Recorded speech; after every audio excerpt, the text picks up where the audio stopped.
2000 കൊല്ലം യഹൂദന്മാരെ കൂട്ടക്കൊല ചെയ്തപ്പോഴൊക്കെ യഹൂദന്മാരെ രക്ഷിച്ചത് മുസ്ലിങ്ങളാണ്. പേർഷ്യൻ രസമല്ല 2 ലക്ഷം യഹൂദന്മാരെ കൊന്നൊടുക്കി. അവിടുന്നുള്ള മുഴുവൻ യഹൂദന്മാരെയും മുസ്ലിങ്ങൾ സംരക്ഷിച്ചു. ഹിറ്റ്ലർ 60 ലക്ഷം എണ്ണം തന്നെ കൊന്നൊടുക്കി. ബാക്കിയുള്ള യഹൂദന്മാരെ ജീവനും കൊണ്ട് പാഞ്ഞു വന്നപ്പം രക്ഷിച്ചത് മുഴുവൻ മുസ്ലിങ്ങളാണ്. അമേരിക്കയിലോട്ട് യഹൂദന്മാർ പോകാൻ അവർ സമ്മതിച്ചില്ല. ബ്ലാക്ക് സീ കടന്നു വരുന്ന യഹൂദന്മാരെ ബ്രിട്ടീഷുകാർ സ്വീകരിക്കാതെ 4 കപ്പൽ നിറച്ച് 8000 യഹൂദന്മാരെ ബ്ലാക്ക് സീയിൽ മുങ്ങി മരിക്കേണ്ടി വന്നു. 2000 കൊല്ലം യഹൂദന്മാരെ മുസ്ലിങ്ങൾ സംരക്ഷിച്ചു.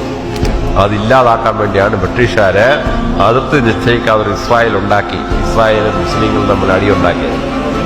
എന്നിട്ട് ഇപ്പൊ പത്രം വായിച്ചാൽ വിചാരിക്കുക ഈ യഹൂദന്മാരെ ഉപദ്രവിച്ച മുഴുവൻ മുസ്ലിങ്ങളാണ്. പത്രം വായിക്കുന്ന സാധാരണക്കാർക്കും ചരിത്രം അറിയാത്തവർക്ക് തോന്നിപ്പോകും. 2000 കൊല്ലം യഹൂദന്മാരെ രക്ഷിച്ചത് മുസ്ലിങ്ങളാണ്. അവിടെ ആരാധനാലയങ്ങൾ മുഴുവൻ പുതുക്കി പണിഞ്ഞു കൊടുത്തത് മുസ്ലിങ്ങളാണ്. ഇതാണ് ചരിത്രം.